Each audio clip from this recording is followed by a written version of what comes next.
Well,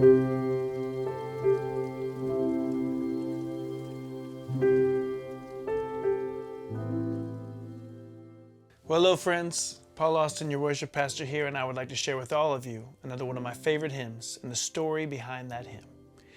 In 1818, a traveling band of actors was performing in towns throughout the Austrian Alps. On December 23rd, they arrived in Oberndorf, a village near Salzburg, where they were to reenact the story of Christ's birth in the small church of St. Nicholas.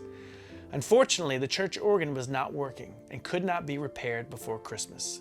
Because the organ was out of commission, the actors presented their Christmas drama in a private home. The Christmas drama put the church's pastor, Joseph Mohr, in a meditative mood. Instead of walking straight home that night after the performance was over, he took the long way to his house. The path took him up a hill overlooking the village. From that hilltop, Joseph looked down on the peaceful, snow-covered village. Reveling in the silence of the winter night, he gazed down at the Christmas card-like scene. His thoughts about the Christmas play he had just watched made him remember a poem he had written a couple of years before. That poem was about the night when angels announced the birth of the long-awaited Messiah to shepherds on a hillside. Joseph decided those words might make a good carol for his congregation at their Christmas Eve service the next day. The one problem was he didn't have any music to which the poem could be sung. So the next day he went to see the church organist, Franz Gruber. Gruber only had a few hours to compose a melody which could be sung with only a guitar. However, by that evening, he had composed a musical setting for the poem. That the church organ was broken no longer mattered. They now had a Christmas carol that could be sung without an organ. That night, on Christmas Eve, the small congregation heard Gruber and Joseph sing their new composition to the accompaniment of Gruber's guitar. Weeks later, a well-known organ builder arrived to fix the organ in St. Nicholas Church. When he finished, he stepped back to let Gruber test the instrument. When Gruber sat down, his fingers began playing the simple melody he had written and played on his guitar for Christmas Eve. Deeply impressed with the song, the organ builder took copies of Silent Night back to his own Alpine village. There, two well-known families of singers heard it. Captivated by Silent Night, both groups put the new song into their Christmas season repertoire. The carol made its way across Northern Europe, and eventually one of those groups performed Silent Night for King Friedrich of Prussia. He liked it so much that he ordered his cathedral choir to sing it every Christmas Eve, thus assuring the carol's fame. Today, the words of Silent Night are sung around the world in more than 300 different languages. Ironically, if it weren't for a broken organ, there never would have been a Silent Night.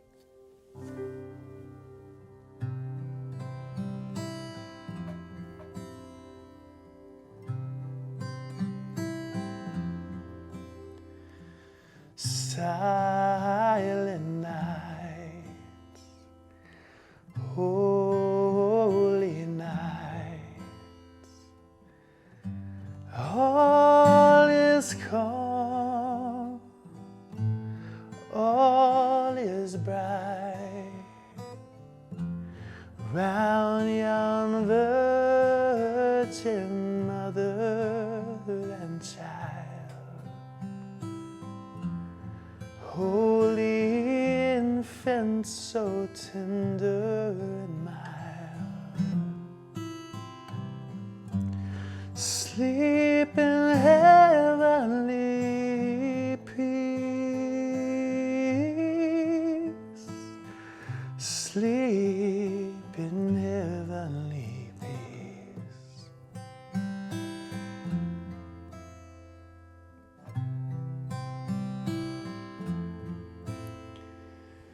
Silent nights, holy nights, shepherds quake at the sights, glory stream from heaven afar. Heavenly hosts sing Alleluia. Christ the Savior is born. Christ Savior is born.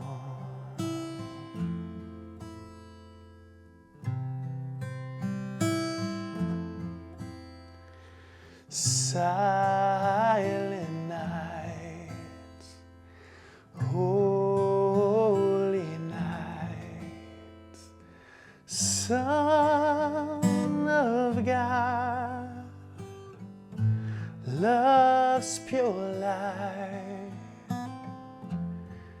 radiant beams from thy holy face. With the dawn of redeeming grace,